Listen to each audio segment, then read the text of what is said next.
પશ્ચિમ બંગાળ વિધાનસભા ચૂંટણીના પરિણામોમાં ભાજપના શાનદાર પ્રદર્શન અને જીતને પગલે સમગ્ર દેશમાં ખુશીનો માહોલ જોવા મળી રહ્યો છે. વડોદરામાં પણ ભાજપ સમર્થકોમાં ભારે ઉત્સાહ ફેલાયો છે. ખાસ કરીને શહેરના ફતેગંજ વિસ્તારમાં ભાજપ અગ્રણી ભગવાન ભરવાડ અને તેમના સમર્થકોએ અનોખી રીતે જીતની ઉજવણી કરી હતી. પશ્ચિમ બંગાળમાં ભાજપની જીત કરતા હાલ તૃણમૂલ કોંગ્રેસની હારની ચર્ચાઓ વધુ જોર પકડી રહી છે. વડોદરાના ફતેગંજ ખાતે ભગવાન ભરવાડ અને મોટી સંખ્યામાં કાર્યકરો એકઠા થયા હતા. અહીં કાર્યકરોએ પશ્ચિમ બંગાળના મુખ્યમંત્રી મમતા બેનર્જીના ફોટા રસ્તા પર મૂકી તેના ઉપર ઉભા રહીને પોતાનો આક્રોશ અને વિરોધ વ્યક્ત કર્યો હતો. સમર્થકોએ હાથમાં કેન્દ્રીય ગૃહમંત્રી અમિત શાહ, ઉત્તર પ્રદેશના મુખ્યમંત્રી યોગી આદિત્યનાથના સમર્થનમાં પોસ્ટરો પ્રદર્શિત કર્યા હતા. ટીએમસીની કારમી હાર થતાં જ ફતેગંજ વિસ્તાર ફટાકડાના અવાજથી ગુંજી ઉઠ્યો હતો. કાર્યકરોએ એકબીજાનું મોં મીઠું કરાવી વિજય ઉત્સવ મનાવ્યો હતો. આ પ્રસંગે ભગવાન ભરવાડ દ્વારા ચૂંટણી રણનીતિના માસ્ટર માઇન્ડ ગણાતા અમિત શાહને ખાસ અભિનંદન પાઠવવામાં આવ્યા હતા અને જણાવ્યું હતું કે આ વિજય રાષ્ટ્રવાદની જીત છે.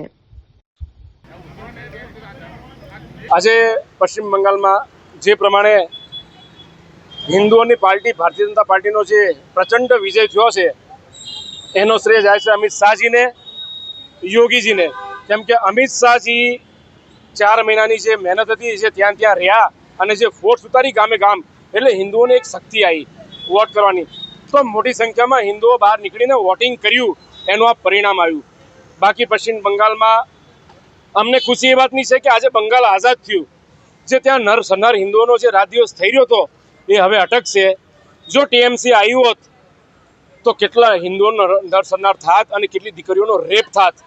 આજે અમને એ ખુશી છે, અમિત શાહજી પર એ ગૌરવ લેવાની વાત છે કે આજે આ હરામઝાદી મમતાની સરકારની વિદાય થઈ છે અને હવે સમય આવ્યો છે હિન્દુઓનો ત્યાં બંગાળમાં જે ખુલીને જે ટીએમસીના ગુંડાઓ હતા એમને ખુલીને જવાબ નહોતા આપી શકતા. હવે જવાબ આપશે હિન્દુઓ.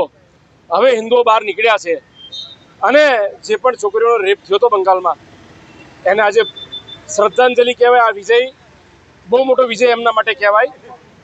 એ જ શ્રદ્ધાંજલિ આજે અમિત શાહજીએ આપી છે. તો અમિત શાહને એટલું જ કહેવું છે અમિત શાહજીને કે કોઈ પણ સીએમ બેહાડો, હવે મમતાના ગુંડાઓને બહાર કાઢી લટકાઈને મારજો, ફાંસી આપજો. કેમ કે અત્યાર સુધી હરામજાદી મમતાએ કોઈ ચુકાદો નહોતો આપ્યો અને હિન્દુઓનો નરસંહાર કર્યો હતો. બસ આજે એ વાતની ખુશી માટે અમે બહાર નીકળ્યા હતા કે બંગાળમાં પ્રચંડ જીત હિન્દુઓની થઈ છે અને હિન્દુઓનો જે નરસંહાર થવાનો હતો એ સંપૂર્ણપણે અટકી ગયો છે. જય જય શ્રી રામ.